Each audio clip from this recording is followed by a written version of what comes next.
నమస్కారం వార్తల్లోకి స్వాగతం. ముందుగా ముఖ్యాంశాలు.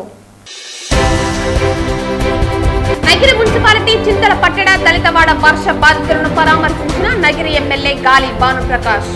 ప్రభుత్వ పరంగా వారిని ఆదుకుని తగిన చర్యలు తీసుకోవాలని అధికారులకు ఆదేశాలు. ప్రజా ఫిర్యాదుల పరిష్కారం కార్యక్రమానికి వచ్చిన ఫిర్యాదులన్నింటిపై చట్ట ప్రకారం విచారణ జరిపి నిర్దేశించిన గడువులోగా ఫిర్యాదుదారుల సమస్యలను త్వరితగతిన పరిష్కరించాలి. సంబంధిత పోలీసు అధికారులను ఆదేశించిన చిత్తూరు జిల్లా ఎస్పీ మణికంఠ చందోలు. రైతుల భూ సమస్యల పరిష్కార దిశగా గ్రామాలకు అధికారులు వెళ్లి పరిష్కరించే విధంగా ఈ నెల 16 నుండి సెప్టెంబర్ 30 వరకు క్షేత్రస్థాయిలో రెవెన్యూ సదస్సులు నిర్వహించనున్నాం వెల్లడించిన రాష్ట్ర రెవెన్యూ శాఖ మంత్రి అనగాని సత్యప్రసాద్. పలమనేరు లక్ష్మీనగర్ కాలనీలోని ఇంటిలో మొగిలీశ్వర్ అనే వ్యక్తి హత్య కలకలం. కత్తిపోట్లతో రక్తపు మడుగులో మొగిలీశ్వర్ మృతదేహం లభ్యం. మృతుడితో 5 సంవత్సరాలుగా సహజీవనం చేస్తున్న మంగమ్మ అనే మహిళ. హత్యకు మంగమ్మ కారణమే ఉంటుందా అన్న కోణంలో విచారణ చేపట్టిన పోలీసులు. వార్తల్లోని వివరాలు. నగిరి మున్సిపాలిటీ చింతలపట్టణ దళితవాడ వర్ష బాధితులను నగిరి నియోజకవర్గ శాసనసభ్యులు గాలి భానుప్రకాష్ పరామర్శించి ప్రభుత్వ పరంగా వారిని ఆదుకుని భవిష్యత్తులో కాలనీ ఇండ్లలోకి వర్షపు నీరు రాకుండా తగిన చర్యలు తీసుకోవాలని అధికారులకు ఆదేశాలు ఇచ్చారు. ఆదివారం రాత్రి పడిన వర్షాల కారణంగా నగిరి నియోజకవర్గంలోని నగిరి మండలం ఓజికుప్పం, బీరకుప్పం, కన్యకాపురం, నాగరాజకుప్పం, చింతలపట్టణ గ్రామాలు నీటిలో మునిగిపోయింది. సమాచారం అందుకున్న ఎమ్మెల్యే గాలి భానుప్రకాష్ ఉదయమే ఇరిగేషన్, రెవెన్యూ అధికారులను కన్యకాపురం, చింతలపట్టణ గ్రామాలకు పంపి సహాయక చర్యలు చేపట్టారు. సంబంధిత గ్రామాల్లో పర్యటించి అధికారులతో సమీక్షించారు. వెంటనే సత్వర ఏర్పాట్లు చేయాలని అధికారులను ఆదేశించారు. ప్రతిసారి వర్షాలకు మా ఇళ్లలోకి నీళ్లు వస్తాయని, మమ్మల్ని ఆదుకోవాలని, మా కష్టాలు చూడడానికి ఇప్పటి వరకు ఎవరూ రాలేదని, మొదటిసారిగా మీరు వచ్చారని కాలనీ వాసులు ఎమ్మెల్యే దృష్టికి సమస్యలు తెచ్చారు. వెంటనే వారికి అవసరమైన పక్కా గృహాలకు స్థలం మంజూరు చేసి సమస్య పరిష్కరించాలని రెవెన్యూ, హౌసింగ్ అధికారులను నగిరి నియోజకవర్గ శాసనసభ్యులు గాలి భానుప్రకాష్ ఆదేశించారు. నిన్న పడిన వర్షాలకి కనికాపురం కానీ, బీరకుప్పం కానీ వాటర్ ఫ్లో ఎక్కువ అవడం వల్ల రోడ్డు కట్ అవడం కానీ లేకపోతే పంట నష్టం కూడా జరిగింది. అధికారులతో అంతా కూడా విస్తృతంగా వచ్చి చూడడం జరిగింది. వాళ్ళకు కూడా చెప్పడం జరిగింది. ఉన్న పంట నష్టం కూడా బేరీ చేసుకొని కలెక్టర్ గారికి చెప్పి వాళ్ళకు కూడా కాంపన్సేషన్ ఇచ్చేటట్టు, అలాగే ఎక్కడైతే హౌసెస్ మునిగినాయో అవన్నీ కూడా ఎన్యూమినేట్ చేసుకొని వాళ్ళకి ఏదైనా సాయం అంటే ఇమీడియట్ రిలీఫ్గా బియ్యము, మిగతా నిత్యావసర సరుకులు కూడా అందజేసే కార్యక్రమం పెట్టాం. ఇంకా దీనికి పర్మనెంట్ సొల్యూషన్ కూడా అక్కడ దీనికి ఈ రోడ్డు కూడా పర్మనెంట్ సొల్యూషన్గా దానికి ఏదైనా కలవట లేకపోతే పైపులు పెట్టి దానికి కూడా వాటర్ ఫ్లో కూడా చూసే చెప్పి అధికారులకి ఆదేశించేది. రైతుల భూ సమస్యల పరిష్కార దిశగా ప్రజల ముంగిటకు గ్రామాలకు అధికారులు వెళ్లి పరిష్కరించే విధంగా ఈ ఆగస్టు నెల 15న ఫార్మల్ లాంచింగ్ చేసి ఈ నెల 16 నుంచి సెప్టెంబర్ 30 వరకు కార్యక్రమాలు రెవెన్యూ శాఖ నుండి చేపడుతున్నామని రాష్ట్ర రెవెన్యూ శాఖ మంత్రి అనగాని సత్యప్రసాద్ పేర్కొన్నారు. సోమవారం ఉదయం స్థానిక పేరూరులోని బొక్కలమాతను రెవెన్యూ శాఖ మంత్రి, విద్యుత్ శాఖ మంత్రి కొట్టిపాటి రవికుమార్ దర్శించుకున్నారు. అనంతరం రెవెన్యూ శాఖ మంత్రి మీడియాతో మాట్లాడుతూ వెంకటేశ్వర స్వామి, బొక్కలమాత అమ్మవారి కృప రాష్ట్రంపై ఎప్పుడు ఉండాలని కోరుకున్నామన్నారు. అన్ని రంగాల్లో గత ప్రభుత్వంలో వెనుకబడిన రాష్ట్రాన్ని అభివృద్ధి వైపు తీసుకువెళ్లాలని రాష్ట్ర ప్రజలు ముఖ్యమంత్రి నారా చంద్రబాబు నాయుడుని గెలిపించడం జరిగిందని, ఆ దిశగా ఒక ప్రణాళికాబద్ధంగా రాష్ట్రాన్ని అభివృద్ధి చేయడానికి రాష్ట్ర ప్రభుత్వం కట్టుబడి ఉందని అన్నారు. చరిత్రలో ఎప్పుడు లేని విధంగా రైతుల భూ సమస్యల పరిష్కార దిశగా ప్రజల ముంగిటకు గ్రామాలకు రెవెన్యూ సంబంధిత అధికారులు వెళ్లి పరిష్కరించే విధంగా ఈ ఆగస్టు నెల 15న ఫార్మల్ లాంచింగ్ చేసి ఈ నెల 16 నుండి సెప్టెంబర్ 30 వరకు కార్యాచరణ ప్రణాళికలతో కార్యక్రమాలు రెవెన్యూ శాఖ నుండి చేపడతామని తెలిపారు. గత ప్రభుత్వంలో రియల్ టైం గవర్నెన్స్ ను పూర్తిగా నిర్వీర్యం చేసిందని, మన ప్రభుత్వంలో రియల్ టైం గవర్నెన్స్ కాల్ సెంటర్లు అందుబాటులోకి తీసుకువచ్చే విధంగా కొత్త కార్యాచరణ చేయనున్నామని తెలిపారు. ఈ రాష్ట్రం అయితే వెనకబడిపోయిందో దాన్ని మళ్ళా అతి వేగంగా పునర్నిర్మాణం చేసుకోవాలని చెప్పేసి లక్ష్యంతో చంద్రబాబు నాయుడు గారిని మళ్ళీ ముఖ్యమంత్రి చేశారు. తప్పకుండా ఒక కార్యాచరణతో ఈ ప్రభుత్వం ముందుకు పోతూ ఉంది.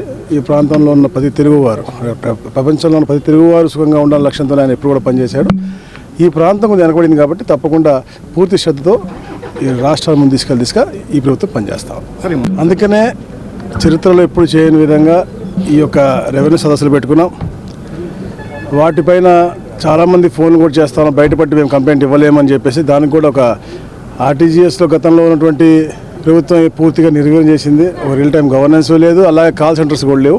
దాని కొరకు ప్రత్యేకమైనటువంటి కాల్ సెంటర్లు, అలాగే చెప్పిన వాళ్ళందరూ కూడా విషయాలను కూడా గోప్యంగా పెట్టి విచారించే విధంగా కూడా ఒక కొత్త కార్యాచరణ చేయబోతా ఉన్నాం. తప్పకుండా ఏదైతే మదనపల్లి కాదు, ఈ రాష్ట్రంలో జరిగినటువంటి అన్ని కుంభకోణాలు బయటకు తీసే బాధ్యత మేము తీసుకుంటాం. 24 గంటలు విద్యుత్ అందించాలి ప్రజలకి. అదేవిధంగా రైతులకు కూడా నాణ్యమైన విద్యుత్ అందించాలి. గతంలో ప్రభుత్వం 1 మెగావాట్ కూడా కొత్త ఉత్పత్తి తీసుకురాలా. ప్రతి సంవత్సరం అయితే 6 నుంచి 7% వాడకం అయితే పెరుగుతుంది. దానివల్ల ఉత్పత్తి తీసుకురాకపోవడం వల్ల కొత్త ఉత్పత్తి మొత్తం కూడా కరెంటు బిల్లు ఛార్జీలు పెరగాల్సి వచ్చింది. అందుకని ఆ దశగా ప్రయాణం చేస్తాం. తప్పకుండా రాబోయే రోజుల్లో మంచి విద్యుత్ అందించడమే కాకుండా కొత్తగా విద్యుత్ ప్లాంట్లు కానీ, ఈ రాష్ట్రానికి సోలార్ విద్యుత్ కానీ, అదేవిధంగా రైతులకి కుసుమ ద్వారా సెంట్రల్ గవర్నమెంట్ గతంలో ఇస్తే అది వైసీపీ గవర్నమెంట్ అందిపుచ్చుకోలేకపోయింది. దాని మీద అధ్యయనం చేస్తున్నాం. తొందరలోనే దాన్ని కూడా ప్రకటించి రైతులకు నాణ్యమైన విద్యుత్ అందిస్తాం. మా ప్రభుత్వానికి సంబంధం లేదు. అది వాళ్ళ కుటుంబాల విషయాలు. వాళ్ళ ఒకరు కాదు, ఇద్దరు కాదు, అందరూ అదే పరిస్థితిలో ఉన్నారు. మనందరికీ తెలిసిందే. అది వాళ్ళకి ప్రజలే చూస్తున్నారు, ప్రజలే నిర్ణయిస్తారు వాటి గురించి. మేము మా ప్రభుత్వం కక్ష సాధింపుల చర్యలు తీసుకోదు.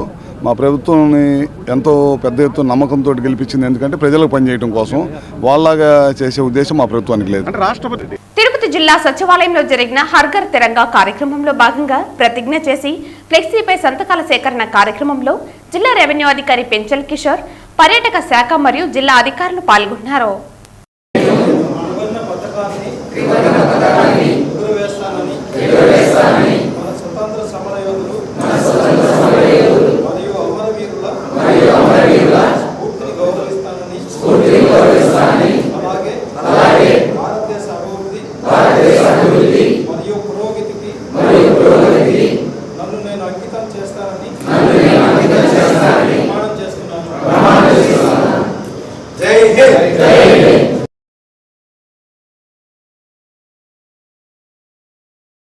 సోమవారం ఉదయం జిల్లా కలెక్టరేట్ నందు మీకోసం ప్రజా సమస్యల పరిష్కార వేదిక కార్యక్రమంలో తిరుపతి జిల్లా రెవెన్యూ అధికారి పెంచల్ కిషోర్ పాల్గొని ప్రజల నుంచి అర్జీలు స్వీకరించారు.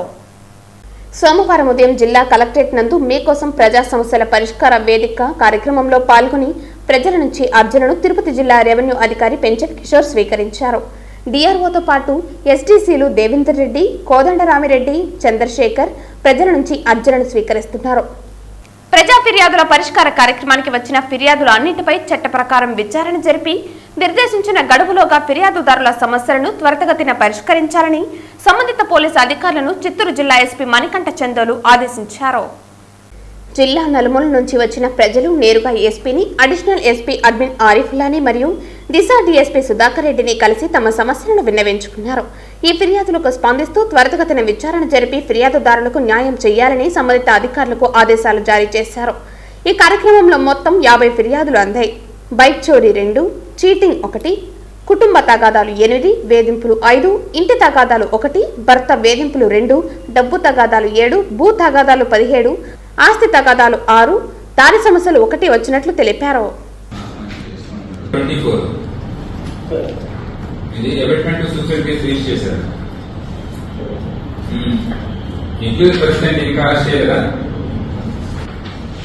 పొంగనూరు పట్టణంలో 78వ స్వాతంత్ర దినోత్సవ వేడుకలు పురస్కరించుకుని జాతీయ జెండా కమిటీ ఆధ్వర్యంలో ఘనంగా ర్యాలీ నిర్వహించారు.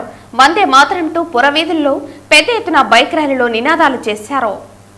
వందే మాతరం అంటూ పురవీధుల్లో పెద్ద ఎత్తున బైక్ ర్యాలీలో నినాదాలు చేశారు. ప్రజల్లో జాతీయ జెండాపై అవగాహన కల్పించడానికి, దేశభక్తి భావం పెంపొందించడానికి పట్టణంలో మునుముందుకు పలు కార్యక్రమాలను నిర్వహిస్తున్నట్లు జాతీయ జెండా కమిటీ సభ్యులు తెలిపారు.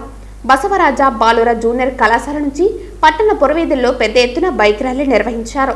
ఈ కార్యక్రమంలో చిత్తూరు జిల్లా బీజేపీ అధ్యక్షులు సాయి లోకేష్, జాతీయ జెండా కమిటీ అధ్యక్షులు రాజారెడ్డి, త్రిమూర్తి రెడ్డి, బీజేపీ నాయకులు ఆయూబ్ ఖాన్, బీజేపీ చిత్తూరు జిల్లా ఎస్సీ మోర్చా అధ్యక్షులు నరసింహులు, కుల సంఘాల నాయకులు, పెద్ద ఎత్తున యువత ఈ కార్యక్రమంలో పాల్గొన్నారు. ప్రతి ఒక్కరిలో కూడా పొరబడుతున్నటువంటి ఈ దేశ ప్రేమని పెంపొందించాలా అనే ఉన్నత ఆశయంతో ఈరోజు రాజారెడ్డి గారు ఒక కార్యక్రమాన్ని చేపట్టారు. ప్రతి ఇంటి మీద త్రివర్ణ పతాకం ఎగరవేసే కార్యక్రమం ప్రధానమంత్రి తెలియజేసిన అట్లే ప్రతి ఒక్క ఇంటి మీద త్రివర్ణ పతాకాన్ని ఎగరవేయాలి. మన భారతదేశ పతాకం ఏదైతే ఉందో ప్రతి ఇంటిపై గర్వంగా మన ఏదైతే స్వాతంత్రంకి త్యాగాన్ని చేసిన త్యాగమూర్తులు వారందరికీ కూడా త్యాగాన్ని మనము స్మరిస్తూ మన జాతి ఔన్నత్యాన్ని ప్రతి ఇంట చాటాలనే ఒక ఆలోచనతో ఈ యొక్క కార్యక్రమాన్ని శ్రీకారం చుట్టడం జరిగింది. పొంగనూరు పట్టణంలో సుమారు 5,000 జెండాలతో వారు ఈ జెండాలు పంపిణీ చేయడానికి కూడా సహకరించడం, మనము పొంగనూరు పట్టణ ప్రజలకు సుమారు 5,000 జెండాలు కూడా ఈ సందర్భానికి జెండా కంపెనీ అందించడం అనేది ఒక గొప్ప పరిణామంగా, శుభ పరిణామంగా నేను భావిస్తూ ఈ కార్యక్రమానికి సహకరిస్తున్నటువంటి కేసీటీవీ మిత్రులందరికీ కూడా నేను చేతులెత్తి నమస్కరిస్తున్నాను. అదేవిధంగా పోలీస్ సిబ్బందికి కూడా నేను ధన్యవాదాలు తెలియజేసుకున్నాను. జై భారత్, జై జై జవాన్. ఆగస్టు 15 పర్వదినాన్ని పురస్కరించుకుని ప్రతి ఇంటిపైన 3 రోజుల పాటు జాతీయ జెండాను ఎగురవేయాలని బీజేపీ సీనియర్ నాయకులు గుండాల గోపీనాథ్ రెడ్డి ప్రజలకు పిలుపునిచ్చారు.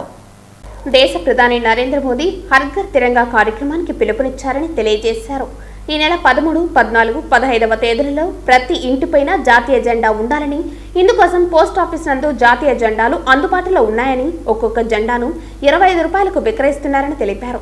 ప్రతి ఒక్కరూ జాతీయ జెండాను కొనుగోలు చేసి తమ ఇంటిపైన ఎగురవేయాలన్నారు. అందులో భాగంగా దాదాపు 100 జెండాలను కొలువు చేసిన బీజేపీ నాయకులు వాటిని ప్రజలకు ఉచితంగా పంపిణీ చేశారు. దేశ సమైక్యత కోసం, దేశ స్వాతంత్ర్యం కోసం ప్రాణాలు అర్పించిన వారిని గుర్తు చేసుకుంటూ ప్రతి ఒక్కరూ స్వాతంత్ర దినోత్సవ వేడుకలను పండుగలా జరుపుకోవాలని పిలుపునిచ్చారు. ఈ కార్యక్రమంలో తిరుపతి ప్రధాన తపాలా కార్యాలయ సూపరింటెండెంట్ నర్సప్ప, బీజేపీ జిల్లా సాంస్కృతిక విభాగం convener Gundala Gopinath, BJP senior నాయకులు సుబ్రహ్మణ్య యాదవ్, బీజేపీ తూర్పు మండల ఉపాధ్యక్షులు దండనాటి సుబ్రహ్మణ్యం రెడ్డి తదితరులు పాల్గొన్నారు. ఈరోజు స్థానిక తపాలా కార్యాలయంలో జాతీయ పతాకాలని మేము కొనుక్కుని మా బీజేపీ తూర్పు మండల పరిధిలోని నాయకులకు, కార్యకర్తలకు, స్థానికులకు అందరికీ ఇంటింటికి ఎత్తుకుపోయి కావలసిన వారికి జాతీయ పతాకం ఇస్తున్నారు. వాళ్ళు ఉండేవాళ్ళు వద్దన్నా కొనుక్కోవాలంటాడా ఇక్కడ మన తపాలా కార్యాలయంలో 25 రూపాయలకు విక్రయిస్తున్నారు. ప్రతి ఒక్కరూ కొనుక్కునైనా సరే, మేము ఇచ్చేదాన్ని తీసుకునైనా సరే, రేపు నుంచి 13, 14, 15 3 రోజుల పాటు ప్రతి ఒక్కరూ వారి ఇంటి మీద జాతీయ పతాకాన్ని ఎగరవేయాలని మన ప్రియతమ గౌరవ ప్రధాని నరేంద్ర మోడీ గారు మనకి సూచించారు. ఆయన సూచనలను తప్పకుండా మనం పాటించి ఈ స్వాతంత్ర దినోత్సవాన్ని మనం పండుగలాగా జరుపుకోవాలని, ప్రతి ఒక్క ఇంటి మీద జాతీయ పతాకం ఈ 3 రోజుల పాటు రెప్పరెప్పలాడాలని మనమందరూ దీన్ని నరేంద్ర మోడీ గారి సూచనలను పాటిస్తూ మన దేశ అభివృద్ధికి మనం అందరూ పాటుపడాలని ఈ సందర్భంగా కోరుకుంటూ జై భారత్.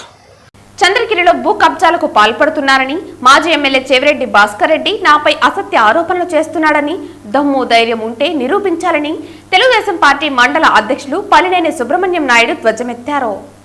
సోమవారం తెలుగుదేశం పార్టీ కార్యాలయంలో ఆయన మీడియా సమావేశం ఏర్పాటు చేశారు. ఈ సందర్భంగా ఆయన మాట్లాడుతూ, తిరుపతిలో ఓ న్యూస్ ఛానల్ డిబేట్లో చెవిరెడ్డి అవినీతిపై వాస్తవాలు తెలిపితే నాపై బురద జల్లే ప్రయత్నం చేస్తున్నారని అన్నారు. అసత్య ఆరోపణలు చేయటం, ఆర్థిక మూలాలపై దెబ్బ కొట్టడం, వ్యక్తిగతంగా టార్గెట్ చేయటం మాజీ ఎమ్మెల్యే చెవిరెడ్డి నైజమని పేర్కొన్నారు. సొంత పేపర్ ఉందని పదే పదే అసత్య ఆరోపణలు చేస్తే చూస్తూ ఊరుకునే ప్రసక్తి లేదన్నారు. భూ కబ్జాకు పాల్పడినట్లు ఆరోపించడం కాదు, దమ్ముంటే ఆధారాలు చూపించాలన్నారు. నిజమైతే రాజకీయ సన్యాసం చేస్తానని అన్నారు. 10 ఏళ్ల క్రితం ఓ బైక్పై తిరిగే చెవిరెడ్డికి 5,000 కోట్లకు పైగా ఆస్తులు ఎలా వచ్చాయని ప్రశ్నించారు. తుమ్మలగుంట ఆలయానికి శ్రీ కళ్యాణ వెంకటేశ్వర స్వామి పేరు పెట్టి టీటీడీ మరియు దాతల నుంచి నిధులు దారి మళ్లించుకుంటున్నాడని, లేదని కాణిపాకంలో సత్యప్రమాణం చేయగలరా అని ప్రశ్నించారు. ఈ కార్యక్రమంలో జిల్లా పార్టీ ఉపాధ్యక్షులు గౌస్ పాషా, టీడీపీ సీనియర్ నాయకులు ఏజీపల్లి బాల, టౌన్ పార్టీ అధ్యక్షులు కాపువిధి సునీల్, గల్లా యువసేన అధ్యక్షులు సక్కూరు ధనంజయ రెడ్డి తదితరులు పాల్గొన్నారు. ఒకటి గుర్తుపెట్టుకోండి, మీరు టీటీడీ తుమ్మలగుంట తిరుపతి దేవస్థానం పేరుతో అక్కడ ఉన్నటువంటి వెంకటేశ్వర స్వామి సాక్షిగా 1 రూపాయి కూడా నేను విదేశాల నుంచి వచ్చిన నిధులు దుర్వినియోగం చేయలేదని చెప్పగలవా? నేను మీ తుమ్మలగుంట దేవస్థానం కాడికి వస్తా, నేను సత్యం చేస్తా, నువ్వు చేయగలవా? నీకు ఆ దమ్ము ధైర్యం ఉన్నదని నేను మిమ్మల్ని సూటిగా అడుగుతున్నా. అదేవిధంగా ఇది మన మఠం భూముల్లో సింటు భూమి కూడా నేను దోచుకోలేదని చెప్పగలవా? లేదు, తొడా ఆఫీసులో సుమారు 150-200 కోట్ల రూపాయలు నీకు ఏ విధంగా నువ్వు కొల్లగొట్టినావో, ఏ విధంగా దాంట్లో లబ్ధి పొందినావో ప్రతి ఒక్కటి నేను చెప్పగలుగుతా. లేదని నువ్వు నిరూపించగలవా? ఇదే బెంచీల్లో ఎన్ని కోట్ల రూపాయలు నువ్వు అవినీతి చేసినావు? అదేవిధంగా 6 మండలాల ఎంపీడీఓలకి నిధులు వాళ్ళకి ట్రాన్స్ఫర్ చేసి, అదేవిధంగా అక్కడి నుంచి ఎన్ని కోట్ల రూపాయల కమిషన్ల రూపంలో నువ్వు తీసుకున్నావో నిజం లేదా? ఏ ఒక్కటైనా సరే మేము చెప్పిన దానికి నేను ఎక్కడ కానీ దోచుకోలేదు, ఎక్కడ కానీ ప్రజల సొమ్ము తినలేదని ఒక్కటైనా నువ్వు చెప్పగలుగుతావా చెప్పు. నేను ఎక్కడికి రమ్మంటే అక్కడికి వస్తా. నువ్వు ఎక్కడికైనా సరే నువ్వే పిలిస్తే నేను వస్తా, సత్యం చేస్తా. నేను సర్వే నెంబర్ 7 తాకాల గాదింక రెవెన్యూలో నేను ఎవరి దగ్గరకు ఉన్నా హేమభూషణం అనే అతను 1984-88లో అతను కొనుగోలు చేసినాడు. అతని దగ్గర నుంచి నేను కొనుగోలు చేసిన, నేను వేరే వాళ్ళకి అమ్మినా, వాళ్ళు వేరే వాళ్ళకి అమ్మినారు. ఆ భూమి రిజిస్టర్ అయిన పత్రాలతో కూడా చూపిస్తా. నువ్వు ఈరోజు చూపించిన దాంట్లో ఒక్క సెంట్ అయినా సరే నేను ఏడన్నా ఆక్యుపై చేసుకొని కానీ లేదు దాంట్లో నేను ఏదైనా బ్లాక్మెయిల్ చేసి ఉంటే నువ్వు చూపిద్దురా. పవర్ స్టార్ పవన్ కళ్యాణ్ పుట్టినరోజు వేడుకలను రాష్ట్రమంతా ఒక్కరోజు చేస్తే తమ నేత రామచంద్ర నాయక్ 30 రోజులు ఘనంగా చేయటం ఆయనకు పవన్ పై ఉన్న అభిమానాన్ని నిలువెత్తు నిదర్శనమని, అటువంటి వీరాభిమానికి నామినేటెడ్ పదవిని కూటమి ప్రభుత్వం కట్టబెట్టాలని భారత యువజన వ్యవస్థాపక అధ్యక్షులు వినోద్ రాథోడ్ రాష్ట్ర ప్రభుత్వాన్ని అభ్యర్థించారు. తిరుపతి ప్రెస్ క్లబ్ లో సోమవారం మీడియా ముందు ఆయన మాట్లాడుతూ, మన దేశం నుంచి కువైట్ కు వలస వెళ్లిన ఎన్ఆర్ఐ జనసేన పార్టీ అధ్యక్షుడిగా కొనసాగుతున్న రామచంద్ర నాయక్ గిరిజనులు అన్నా అని పిలిస్తే నేనున్నా అంటూ భరోసా కల్పించే వ్యక్తి అంటూ కొనియాడారు. రాష్ట్రంలో గిరిజనులు 47 లక్షల మంది ఉంటే వారి కోసం ఎవరూ చేయలేని విధంగా జనసేన పార్టీకి ₹1 కోటి విరాళం ఇచ్చి గిరిజనుల కోసం ఎన్నో సేవా కార్యక్రమాలను చేస్తున్న రామచంద్ర నాయక్ కు పదవిస్తే ఆ పదవికే కల చేకూరుతుందని కొనియాడారు. ఈ విలేకరుల సమావేశంలో ఉదయగిరి సీతారాం, వినోద్ రాజ్, విఘ్నేష్, తేజ, బాలు, వరుణ్ నాయక్ తదితరులు పాల్గొన్నారు. ఇవాళ రాష్ట్రంలో కూటమి ప్రభుత్వానికి హృదయపూర్వక ధన్యవాదాలు తెలియజేస్తున్నాను. విషయం ఏంటంటే జనసేన ఎన్ఆర్ఐ కోవిడ్ అధ్యక్షులు రామచంద్ర నాయక్ అన్న గారికి ప్రత్యేకంగా ధన్యవాదాలు. విషయం ఏంటంటే ఈరోజు మన ఇండియా నుంచి కోవిడ్కి వెళ్ళి ఎన్నో కష్టాలు పడి ఆయన ఎన్నో సేవా కార్యక్రమాలు చేస్తున్నాడు. మన అన్నగారు రామచంద్ర అన్నగారికి ప్రత్యేకంగా హృదయపూర్వక ధన్యవాదాలు తెలియజేస్తున్నాను. ఇంకో విషయం ఏంటంటే మన రాష్ట్రంలో గిరిజనులు 47 లక్షల మంది ఉన్నారు.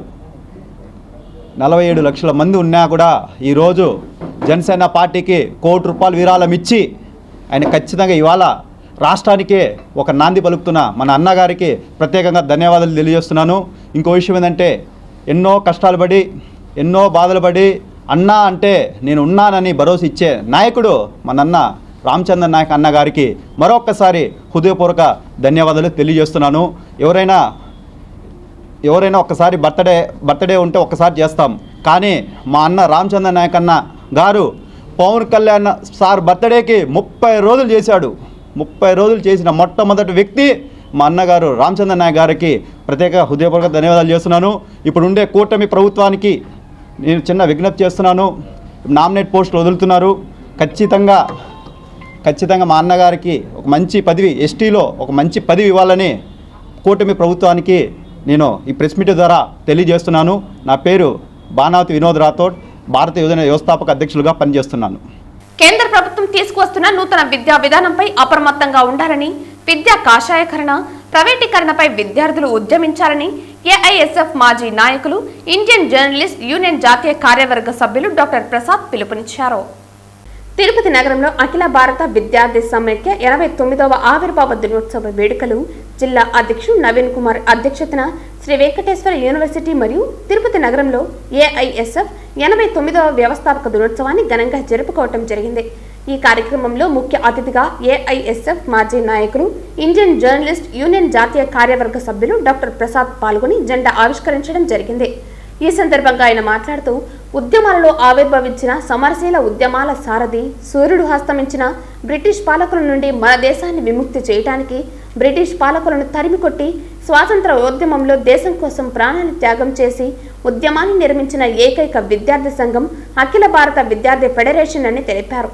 స్వాతంత్రం మా జన్మ హక్కని భారత జాతి ఎలుగెత్తి నినాదిస్తున్న తరుణంలో పొత్తిళ్లలోనే పిడికిలు బిగించి 1936 ఆగస్టు 12న ఉత్తరప్రదేశ్ రాజధాని లక్నో నగరంలో బెనారస్ విశ్వవిద్యాలయంలో ఉరి కొయ్యలను ముద్దాడి దేశం కోసం ప్రాణత్యాగం చేసిన భగత్ సింగ్ స్ఫూర్తిగా ఆవిర్భవించిందని, నాటి నుండి నేటి వరకు దేశాన్ని ప్రగతి పథం వైపు నడిపించడానికి హాస్టల్స్, స్కూల్స్, కళాశాలల్లో విద్యార్థులు పడుతున్న సమస్యల పరిష్కారం కోసం, అమ్మాయిలపై జరుగుతున్న ఈవ్ టీజింగ్, ర్యాగింగ్, అఘాయిత్యాలకు వ్యతిరేకంగా ఏఐఎస్ఎఫ్ పోరాటాలు సాగించిందని తెలిపారు.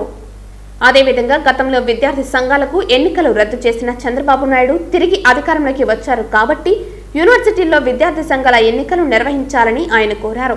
విద్యార్థులకు శాపంగా మారిన జీవో నెంబర్ 77ను రద్దు చేయాలని ప్రభుత్వాన్ని ఆయన డిమాండ్ చేశారు. ఈ కార్యక్రమంలో ఏఐఎస్ఎఫ్ రాష్ట్ర కోశాధికారి సాయి కుమార్, రాష్ట్ర కార్యదర్శి వర్గ సభ్యులు ఉదయ్ కుమార్, జిల్లా అధ్యక్షుడు నవీన్ కుమార్, నగర అధ్యక్షుడు హరికృష్ణ తదితరులు పాల్గొన్నారు. ఈరోజు మొత్తం కార్పొరేట్ కళాశాలలు వచ్చిన తర్వాత ప్రభుత్వ విద్యాలయాలన్నీ కూడా మూతపడేటువంటి పరిస్థితికి వచ్చినాయి. పాఠశాలలు, ప్రాథమిక పాఠశాలలు కూడా విద్యార్థులు లేకపోవడంతో అన్నింటిని కూడా మెర్జ్ చేస్తున్నారు. మరి యూనివర్సిటీల పరిస్థితి అయితే ఇక్కడే ఉన్నాయి. చాలా డిపార్ట్మెంట్లలో ఒక్కొక్క డిపార్ట్మెంట్లో ఒక్క విద్యార్థి లేని పరిస్థితి కూడా ఉంది.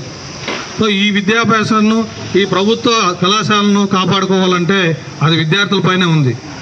కాబట్టి మీరందరూ కూడా విద్యార్థి సంఘంలో చురుకైన పాత్ర పోషించాలి.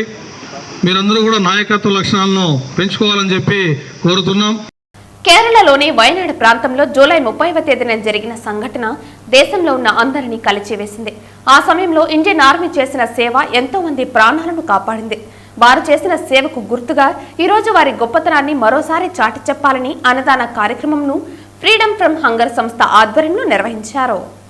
వయనాడు ప్రకృతి విధ్వంసంలో మృత్యుకోరల్లో చిక్కుకున్న బాధితులను రక్షించేందుకు ప్రాణాలు సైతం లెక్క చేయకుండా పోరాడిన మన ఆర్మీ వారి సేవలను స్మరిస్తూ ప్రతి నెలా చేస్తున్న అన్నదానం కార్యక్రమంలో భాగంగా ఈరోజు న్యూ మెటర్నిటీ హాస్పిటల్ నందు సుమారు 700 మందికి వెజిటేబుల్ రైస్, పుదీనా రైస్, పెరుగు పచ్చడి, చట్నీ, అరటి పండ్లు పంచడం జరిగింది.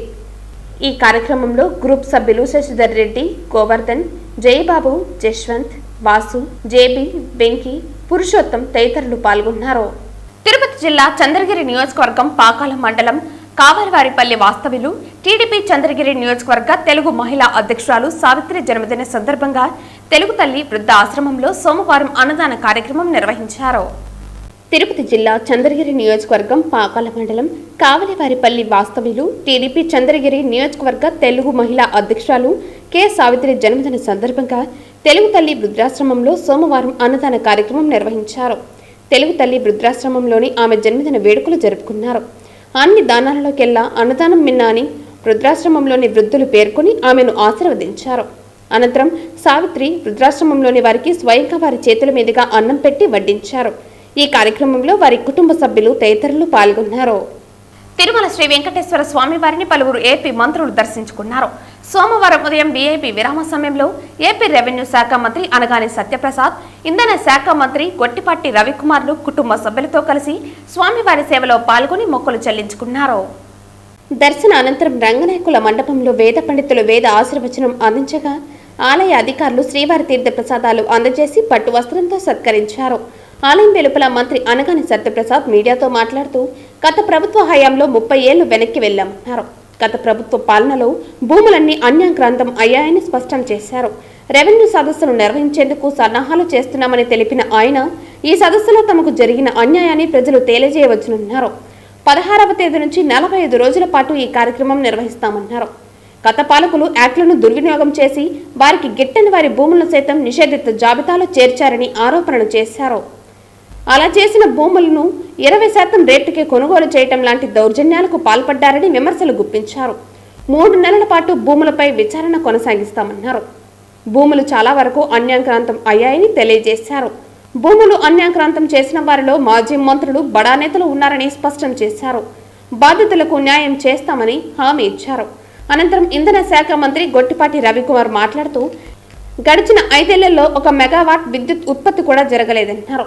24 గంటల పాటు పరిశ్రమలకు, ప్రజలకు, రైతులకు నాణ్యమైన విద్యుత్ సరఫరా ఇచ్చేందుకు అన్ని చర్యలు తీసుకున్నామని తెలిపారు.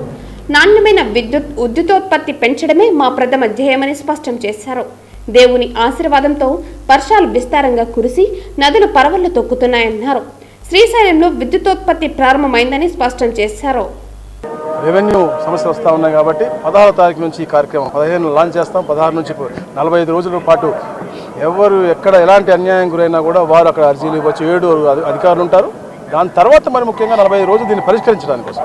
అలాగే అయితే గ్రామాల్లో కూడా ఫోన్లు చేస్తూ ఉన్నారు, మేము బయటపడి చెప్పలేకపోతున్నాం, భయపడుతుంటే ఇంకా భయభ్రాంతులు చేస్తూ ఉన్నారు. కాబట్టి వాళ్ళకు కూడా సపరేట్ కాల్ సెంటర్ పెట్టి వాళ్ళ సమస్యలు పరిష్కరించే దిశగా తప్పకుండా ఈ ప్రభుత్వం ముందుకు పోతుందని తెలియజేస్తాం.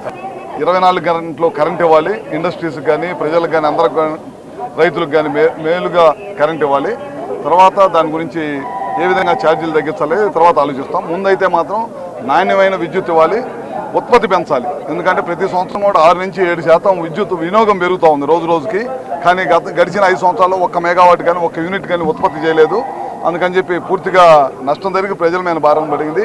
దేవుడు ఆశీర్వాదం వల్ల ఇవాళ నీళ్లు బ్రహ్మాండంగా వస్తున్నాయి. కరెంటు ఉత్పత్తి కూడా మన శ్రీశైలంలో బ్రహ్మాండం జరుగుతుంది. మిగతా ప్లాంట్లన్నీ కూడా సర్వనాశనం చేశారు. వాటన్నిటి కూడా ముందు సిస్టమ్స్లో తీసుకొచ్చేసి తర్వాత అవకాశాన్ని బట్టి ఒక్కొక్కటి చేసుకుంటూ ముందుకెళ్తాం. పలమనేరు లక్ష్మీనగర్ కాలనీలోని ఇంటిలో మొగిలీశ్వర్ అనే వ్యక్తి హత్య కలకలం రేపింది. కత్తిపోట్లతో రక్తపు మడుగులో మొగిలీశ్వర్ మృతదేహం లభ్యమైంది. మొగిలీశ్వర్ కు పలమనేరు పట్టణానికి చెందిన భారతితో 20 సంవత్సరాల క్రితం వివాహమైంది. వీరికి 4 బిడ్డలు. మొగిలీశ్వర్ గత 5 సంవత్సరాలుగా మంగమ్మతో లక్ష్మీనగర్ కాలనీలో అద్దెకు ఇల్లు తీసుకుని వివాహేతర సంబంధం కొనసాగిస్తున్నాడు. మొగిలీశ్వర్ తరచూ మద్యం సేవించేవాడు. ఈ క్రమంలో వీరిరువురు గత కొంతకాలంగా ఘర్షణ పడుతూ ఉండేవారు. గత రాత్రి గొడవ పడ్డారు. మంగమ్మ గత రాత్రి మొగిలీశ్వర్ను కత్తితో పొడిచి చంపేసి తనే పొడుచుకున్నాడని పోలీసులకు ఫిర్యాదు చేసింది. పోలీసులు ఉదయం సంఘటనా స్థలానికి చేరుకుని కేసు నమోదు చేసి దర్యాప్తు చేస్తున్నారు. పలమనేరు టౌన్ లక్ష్మీనగర్ కాలనీలో ఒక మర్డర్ జరిగింది. దీని వివరాలు వచ్చి చనిపోయిన వ్యక్తి పేరు మొగిలీశ్వర్, వయసు సుమారు 50 సంవత్సరాలు. ఇతను భార్య పిల్లలతో పాటు కాకతోపులో ఉండేవాడు. సుమారు ఒక 20 సంవత్సరాలు అట్లా భార్య పిల్లలతో ఉండి సుమారు 5 సంవత్సరాల నుంచి వాళ్ళతో గలాటపడి ఇంట్లో నుంచి బయటకు వచ్చేసాడు. వచ్చి లక్ష్మీకారంలో ఉన్నటువంటి మంగమ్మ అనే ఆమెతో ఈయన సహజీవనం చేస్తూ ఉన్నాడు. ఈ మంగమ్మకు కూడా భర్త వదిలేసి వెళ్ళిపోయాడు. ఆమెకు కూడా 2 పిల్లలు ఉన్నారు. వీళ్ళిద్దరూ సుమారు 5 సంవత్సరాల నుంచి ఈ లక్ష్మీకార కాలంలో కాపురం ఉంటున్నారు. కాకపోతే ఈ మొగిలీశ్వర్ ఈ మంగమ్మ పైన సుమారు ఒక 15 రోజుల నుంచి ఆమె క్యారెక్టర్ పైన అనుమానం పడుతూ తాగి వచ్చి ప్రతిరోజు ఆమెని హింసించడం జరుగుతూ ఉంది.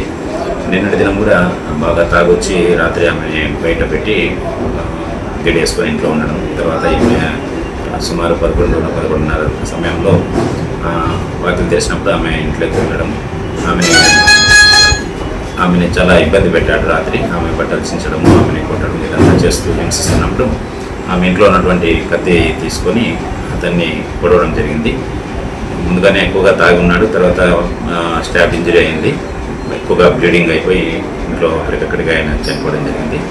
దాని తర్వాత వాళ్ళ వైఫ్ భారతి వచ్చి మాకు నిన్న కంప్లైంట్ ఇవ్వడం జరిగింది. దీనిపైన మర్డర్ కేసు నమోదు చేసి దర్యాప్తు చేస్తున్నాం. డెడ్ బాడీని బ్లూ స్టెమ్ని కూడా పిలిపించాం. డెడ్ బాడీని గవర్నమెంట్ హాస్పిటల్కు పోస్ట్ మార్టం నిమిత్తం పంపించాం. కేసు నమోదు చేస్తున్నాం. దాన్ని కూడా త్వరలోనే అరెస్ట్ చేయడం జరుగుతుంది. వార్తలు ముగించే ముందు ముఖ్యాంశాలు మరోసారి. నగిరి మున్సిపాలిటీ చింతల పట్టణ దళితవాడ వర్ష బాధితులను పరామర్శించిన నగిరి ఎమ్మెల్యే గాలి భానుప్రకాష్. ప్రభుత్వ పరంగా వారిని ఆదుకుని తగిన చర్యలు తీసుకోవాలని అధికారులకు ఆదేశాలు. ప్రజా ఫిర్యాదుల పరిష్కారం కార్యక్రమానికి వచ్చిన ఫిర్యాదులన్నింటిపై చట్ట ప్రకారం విచారణ జరిపి నిర్దేశించిన గడువులోగా ఫిర్యాదుదారుల సమస్యలను త్వరితగతిన పరిష్కరించాలి. సంబంధిత పోలీసు అధికారులను ఆదేశించిన చిత్తూరు జిల్లా ఎస్పీ మణికంఠ చందోలు. రైతుల భూ సమస్యల పరిష్కార దిశగా గ్రామాలకు అధికారులు వెళ్లి పరిష్కరించే విధంగా ఈ నెల 16 నుండి సెప్టెంబర్ 30 వరకు క్షేత్రస్థాయిలో రెవెన్యూ సదస్సులు నిర్వహించనున్నాం. వెల్లడించిన రాష్ట్ర రెవెన్యూ శాఖ మంత్రి అనగాని సత్యప్రసాద్. పలమనేరు లక్ష్మీనగర్ కాలనీలోని ఇంటిలో మొగిలీశ్వర్ అనే వ్యక్తి హత్య కలకలం. కత్తిపోట్లతో రక్తపు మడుగులో మొగిలీశ్వర్ మృతదేహం లభ్యం. మృతుడితో 5 సంవత్సరాలుగా సహజీవనం చేస్తున్న మంగమ్మ అనే మహిళ. హత్యకు మంగమ్మ కారణమే ఉంటుందా అన్న కోణంలో విచారణ చేపట్టిన పోలీసులు. ఈ వార్తలు ఇంతటితో సమాప్తం. తిరిగి వార్తల్లో మళ్ళీ కలుద్దాం. అంతవరకు సెలవు. నమస్కారం.